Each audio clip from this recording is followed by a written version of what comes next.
Unkillable aliens learned humans don't submit, and we make them regret it.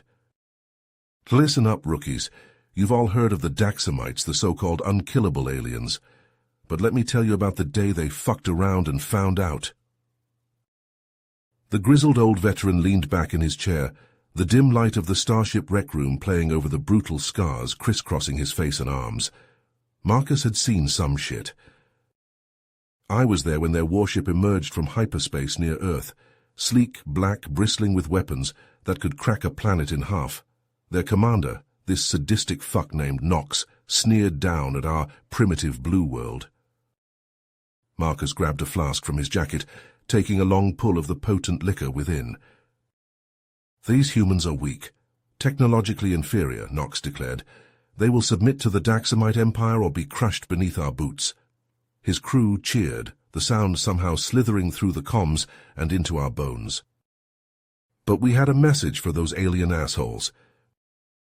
The old soldier grinned, not a pleasant sight. Guerlaum screamed through the underground bunker of Earth's defense force. We'd been preparing for this day, cobbling together whatever ships and weapons we could from the dregs of NASA and fading memories of Area 51. I watched a young hotshot pilot named Andrew Carter sprint to his fighter, a patchwork thing that looked more like a flying junkyard than a precision war machine. "This is it, boys," Carter called to his squadron. "The day we've trained for. Let's show these alien bastards what humans are made of."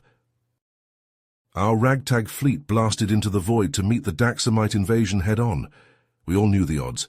Our ships were rust buckets next to their polished killers, our weapons glorified pea shooters. Marcus clenched a scarred, meaty fist. But we had something they didn't. The raw defiance and batshit lunacy nestled deep in the human spirit. He fixed the rookie soldiers before him with a stare that had seen the abyss. If we failed, Earth would burn. Our families, our history, everything. This was our line in the sand, our single shot to plant our feet, stare into the void and scream, "Fuck you! We bow to no one." The recruits leaned forward, eyes wide. Marcus smiled. "So those were the stakes. Humanity's last stand. Time to nut up or shut up. Time to show the galaxy what crazy cornered apes could do." The veteran's gaze grew distant as the memories took him. The Daxamite commander? That sadistic fuck Nox? I'll never forget his sneer as his warship bore down on us. He was so confident, so dismissive. A wicked light sparked in Marcus's eyes. Fucker had no idea the hell we were about to rain down on him. No idea of the unkillable monster he'd just poked. The room grew still, silent, waiting. The old warrior chuckled, a cold, mirthless sound. "Well, buckle up, kids, 'cause this is the story of how we taught the unkillable a hard lesson in mortality." Well, that sadistic fuck Nox didn't give us a chance to catch our breath. The Daxamite warships opened up on us, unleashing a hellstorm of plasma bolts that scorched our cities and turned our military bases into craters. They were trying to bomb us into submission, break our will to fight. But we were humans. We don't go down that easy. Our pilots launched a desperate counterattack. I watched from the ground as Andrew Carter led his squadron straight into the teeth of the enemy fleet, bobbing and weaving through a hurricane of flak and energy blasts. Those patchwork fighters should have been torn to shreds, but Carter's flying was unreal.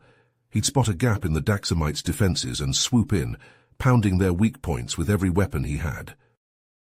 His squadron followed him through the fire, their spirits bolstered by his raw courage. They knew the odds, same as the rest of us, but Carter had a way of making the impossible seem within reach, of turning a suicide mission into a fighting chance. On the ground, things were just as brutal.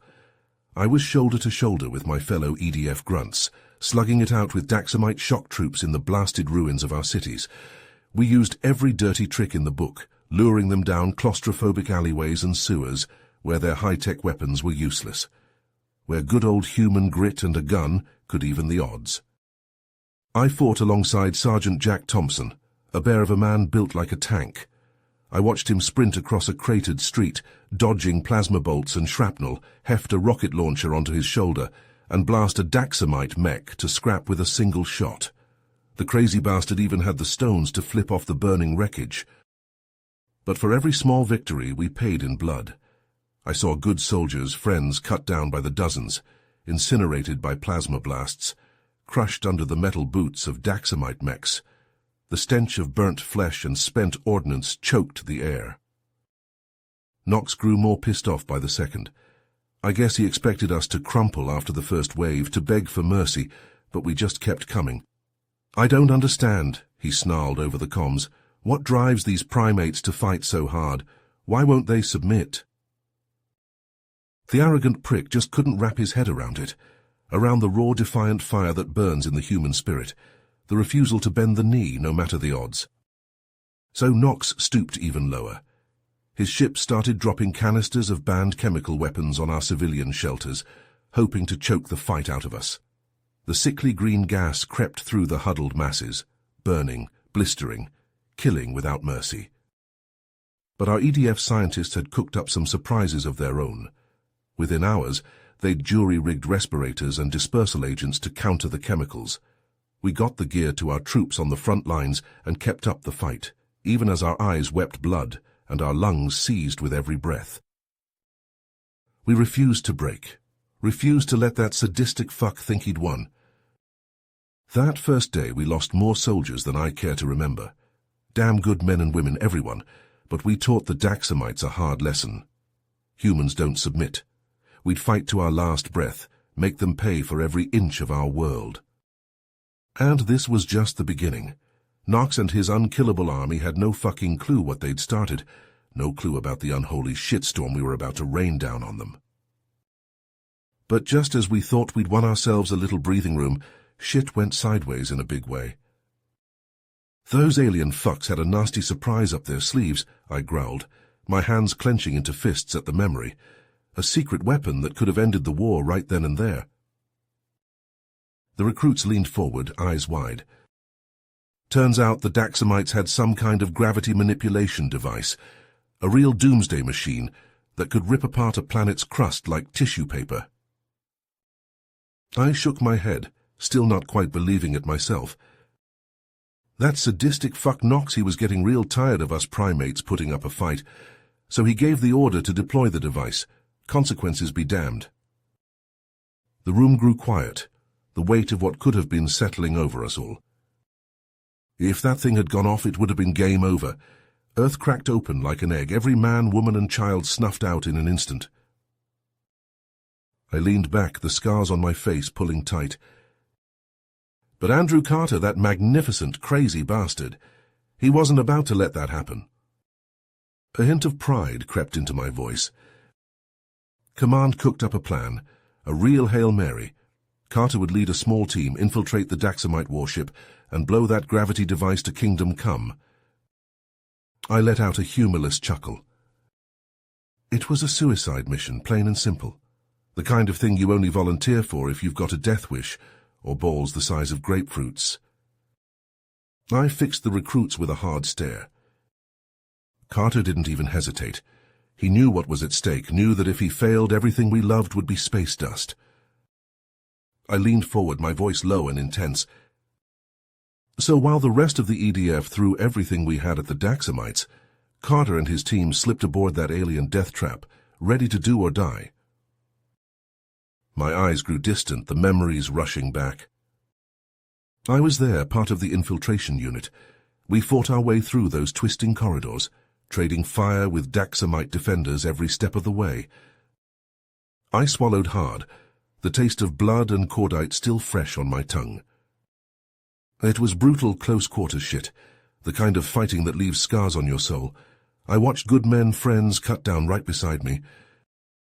I shook my head, jaw clenched. But we kept pushing forward, inch by blood-soaked inch. Carter led the way, a force of nature in human form, determined to see the mission through no matter the cost. The room was silent, hanging on my every word. Finally we reached the ship's core, the gravity device looming before us like the maw of some great slumbering beast. I leaned back, a grim smile splitting my face. And that's when that sadistic fuck Nox decided to show his face. The recruits exchanged nervous glances, the tension in the room ratcheting up a notch. He came at Carter like a man possessed, plasma sword flashing in the dim light.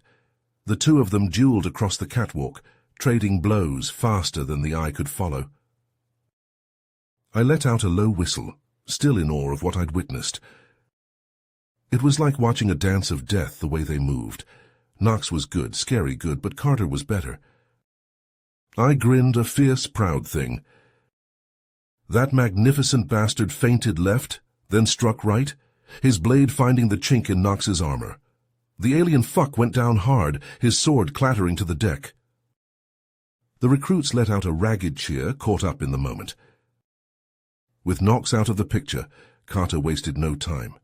He primed the charges, overloaded the gravity device's core, and turned that doomsday machine into a fucking fireworks show. I leaned forward, my voice low and intense. We did it. Carter did it. He saved the whole goddamn world. But then I sat back, my expression grim. But the fight was far from over. The Daxamites were still out there, still determined to make humanity kneel. I cracked my knuckles, the sound like gunshots in the quiet room. And we were just getting started. The unkillable fucks had no idea the world of hurt we were about to bring down on their heads. The veteran leaned forward, his eyes fierce. But Nox's defeat wasn't the end, not by a long shot. Marcus gripped his flask tight, the metal creaking under the force. Turns out the Daxamites had one last fuck you up their sleeves, a final screw you to humanity. He took a long pull from the flask, the liquor burning his throat. That warship we were on, the one Carter and his team had just saved from cracking open the earth, it started to self-destruct. Some kind of fail-safe that bastard Nox must have triggered before Carter put him down. The recruits exchanged worried glances, the gravity of the situation sinking in. Carter, he was hurt bad from his fight with Nox, bleeding all over the damn place, but he didn't hesitate. He knew what he had to do. Marcus's voice grew hard, almost reverent. That crazy son of a bitch, he decided to fly the ship himself, steer it away from Earth before it could blow, a one-way trip to save the planet. The old soldier shook his head, still in awe of Carter's sacrifice. I stayed behind with a few others, bought them time to get to the control room. We fought like hell, blasting through every Daxamite that tried to stop us. His eyes grew distant, the memories flooding back. It was chaos, pure and simple. Alarms screeching, the whole ship shaking like it was coming apart at the seams. The Daxamites, they knew it was the end, so they came at us like rabid dogs. Marcus absently rubbed a jagged scar on his forearm, a souvenir from that brutal fight. But we held the line, gave Carter the chance he needed, and that magnificent bastard, he did it. He got control of the ship, aimed it away from Earth, and punched the throttle. The room was silent, the recruits hanging on every word. We barely made it out in time, piled into a Daxamite shuttle, and hauled ass away from the ship. Carter stayed behind, made sure it was on course. Marcus' voice grew thick with emotion. We watched from a distance as the warship exploded, a new sun blooming in the black. The shockwave hit us like a hammer, nearly shook the shuttle apart. He sighed, the sound heavy with the weight of memory. For a moment we thought it was over, that we'd finally kicked those alien fucks off our planet. But we were wrong. The veteran's face hardened, his eyes glinting with barely contained rage. That's when we heard it. A transmission from that snake, Czar, Nox's second in command. The slippery bastard had managed to escape the ship before it blew. Marcus's hand clenched into a fist, the knuckles white.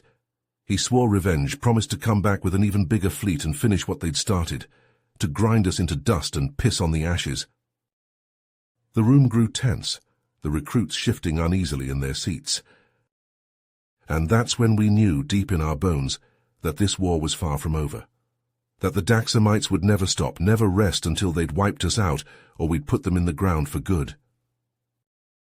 Marcus leaned back, his eyes hard as flint. So we got ready.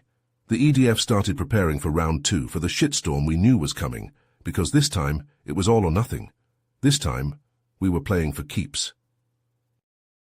The old soldier grinned, a slash of white in the dim light.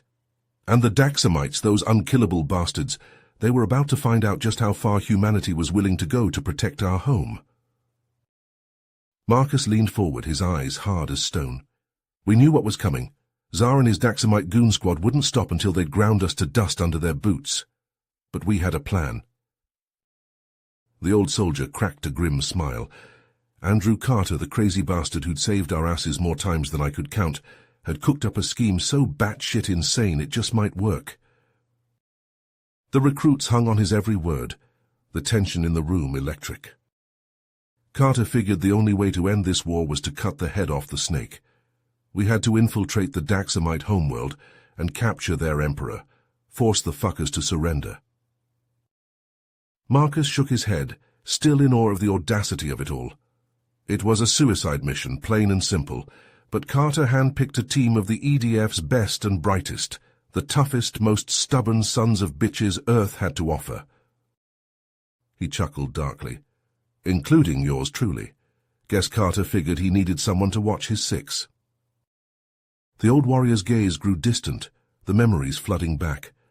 We stole a Daxamite ship, used their own tech to slip past their defenses, but it was a long, tense journey through enemy space. We were constantly on edge, knowing that one wrong move could expose us. His hand tightened around his flask, the metal creaking. I remember those weeks in the black, the constant fear gnawing at our guts, the close calls that nearly made our hearts burst. But we pushed on, driven by the knowledge that failure wasn't an option. Marcus took a deep pull from the flask, the liquor burning his throat. Finally, after what felt like an eternity, we reached the Daxamite homeworld, a planet of gleaming cities and towering spires, all built on the backs of the races they'd conquered. His face hardened, anger flashing in his eyes. We infiltrated the Emperor's palace, a fortress of polished stone and high-tech defenses, but we were vastly outnumbered by his elite guard, each one a walking tank bred for war. The room grew still, the recruits barely breathing. It was a desperate last stand. We fought like demons, cutting through their ranks in a storm of blood and steel, but they just kept coming, an endless tide of Daxamite killers. Marcus's voice grew heavy with emotion, the weight of memory bearing down on him. I watched as my comrades fell one by one, their blood staining the palace floors. Friends I'd fought beside for years, gone in an instant. He closed his eyes, the pain still raw. Carter, he was gravely wounded, his body broken, but he wouldn't stop. With the last of his strength, he pushed through the carnage and cornered the Emperor. The old soldier's voice was barely a whisper now. He forced the bastard to call off the invasion, to order his forces to stand down. But the price was high. Marcus looked up, his gaze haunted. Carter and most of the team, they gave their lives to secure our victory. They died as heroes, every last one of them. He sat back, the fight draining out of him. The Daxamites, they were broken after that. Leaderless and demoralized, they retreated from Earth with their tails between their legs. The veteran looked out over the recruits, his eyes shining with unshed tears. We'd won, but the cost was immeasurable. Andrew Carter and the brave souls who followed him into the jaws of death, they'll forever be remembered as the saviors of humanity. His voice hardened, a steel edge creeping in. But the scars of that war, both physical and emotional, they'll linger with us for generations, the sacrifices that were made to keep our world free. As the scene faded back to the present, Marcus fixed the young soldiers with a stare that had seen the abyss. Never forget what they did for us, and always be ready, for the next threat to our species is always lurking, waiting for the chance to strike. The room was silent, the weight of history hanging heavy in the air. Marcus reached for his flask, his hand shaking slightly. The memories were still raw, even after all these years. He took a long pull, the burn of the liquor grounding him in the present. I've never forgiven myself for surviving when so many didn't. It's a guilt I'll carry until the day I join them in the black. You have reached the end of the story. If you enjoyed this story and want to support us, please leave a like and subscribe to our channel, and for every comment that says 88, I will heart every single one of them. Thank you for your time.